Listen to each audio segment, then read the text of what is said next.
You know, the punching bag in the middle of this whole airport security slowdown is Air Canada. They've got nothing to do with this fight. This isn't one of their unions. They don't pay these people. But they're the company that's being brutally beat up. Their passengers are paying the price. I am so frustrated, not just as a flyer myself, but as someone who's rooting for our travel and tourism industry. Joining me now live from our Ottawa studio is my friend Duncan Dee. He's the Executive Vice President of Air Canada, Chief Operations Officer. Duncan, you're the guy being tossed around as the political football here, aren't you?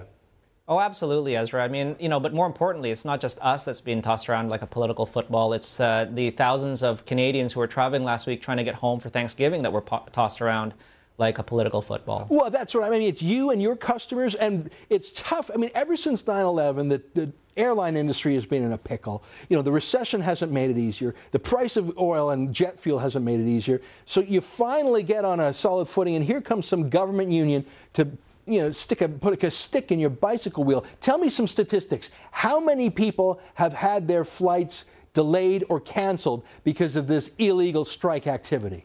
Well, last week, for example, on Thursday, we had 100,000 customers. 100,000. Those are 100,000 voters, by the way. Right.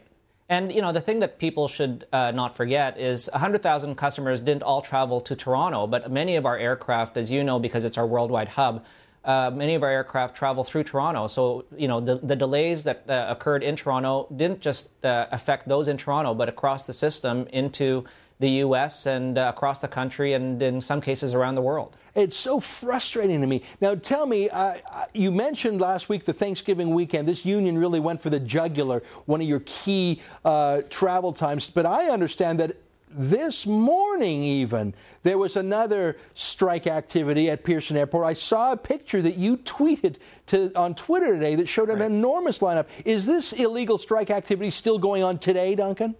Well, it did. We did see some slowdown this morning. First thing in the morning, we were in touch with the officials from Transport Canada and CATSA to talk about the situation. And they actually, to their credit, this morning very quickly acted, and we saw the situation come under control close to around 9:30. So it was short-lived, but we did see some activity this morning which further disrupted travel plans. Now, I am very frustrated here, and my key argument is this, Duncan. If these people are doing such important work, if they're protecting us from terrorism or whatever else the excuse was for creating this government agency, then they shouldn't be able to wreck the job. If they really are an essential service, then no strikes.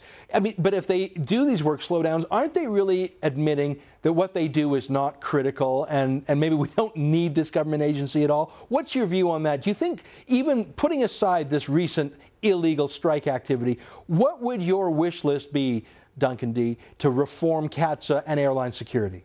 Well, first of all, I think that CATSA was created really on a whim. It was created in the aftermath of 9/11 very quickly with very little forethought. The structure was, I think, poorly thought out.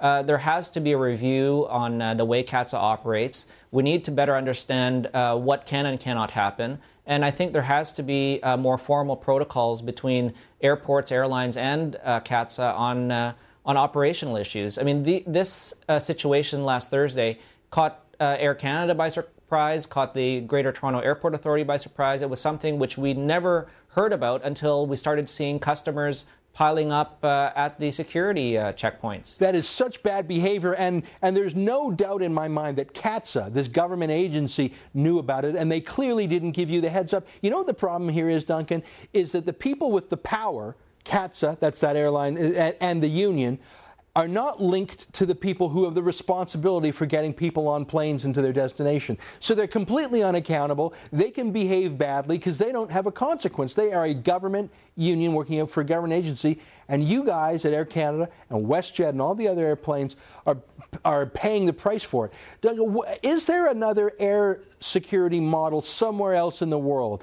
Probably not the United States, but Israel or Europe. Is there another country that does airline security in a smarter way than we do that maybe we can learn from?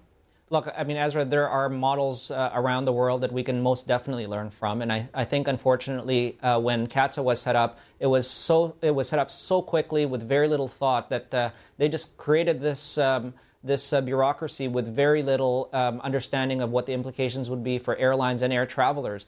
I think, you pointed out Israel, definitely a model that we should have a serious look at, but also the United States with the TSA and other models around the world where there seems to be a much greater degree of cooperation between the operator and the security agency. I mean, it would seem to me that no one in the world has a better interest than Air Canada or WestJet or an actual airline to protect its own plane and passengers. I mean, no one cares more than you do, because God forbid a terrorist were to get through, it would be your airplane, God forbid, that would be blown up. So you would have the incentive to be a careful screener, but you would also have the incentive to be respectful and reasonable while you go about it, because you would find that perfect balance. Is there, and I'm just brainstorming here, Duncan, do you see in some perfect or some optimal alternative that Air Canada itself would take back some of the security roles that the government has seized? I'm just brainstorming here. Well, I mean, I don't think Air Canada itself alone, but maybe a greater degree of input from the airline industry wouldn't hurt. Greater degree of input from airports wouldn't hurt. CATSA actually underwent a review of its mandate about a year and a bit ago, and the airports and airlines did make some submissions, which unfortunately haven't really been implemented. Duncan Dee, I am grateful to you, for joining us today. I'm mad about this issue. I'm going to follow it. If these guys keep on acting up, I'll hope we can talk to you again to force this government to make some changes. Duncan Dee, we'll talk to you again soon, my friend.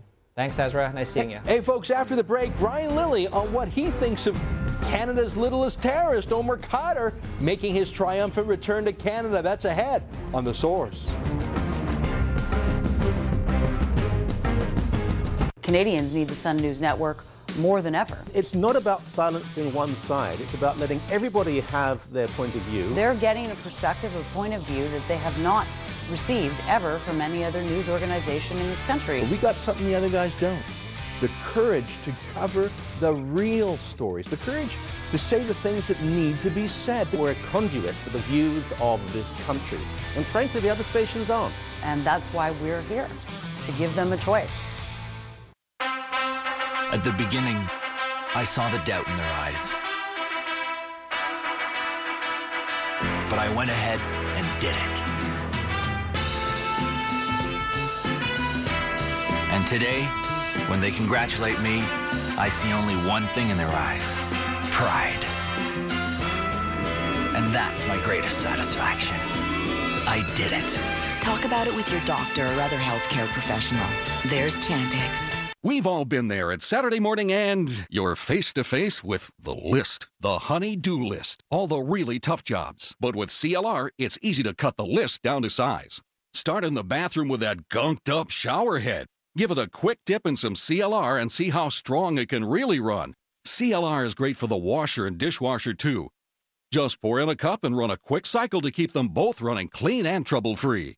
Same thing with a coffee maker for its best-tasting brew.